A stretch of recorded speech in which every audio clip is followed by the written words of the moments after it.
In the hotel, we did our parents' makeup. Oh, what colour's that?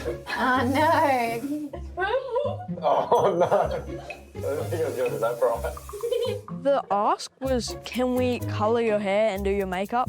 So Mum was pretty scared because she spent a lot of money and a lot of time on her hair, and she's like, no.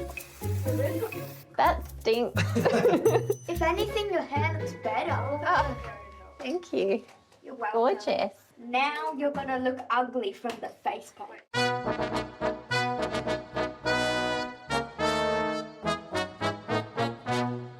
Ollie painted Laura's face. I think they had a nice red cheeks painted. I'm so happy to go in public like this.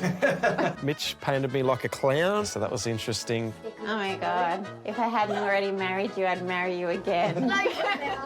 Dad hated what I did to him.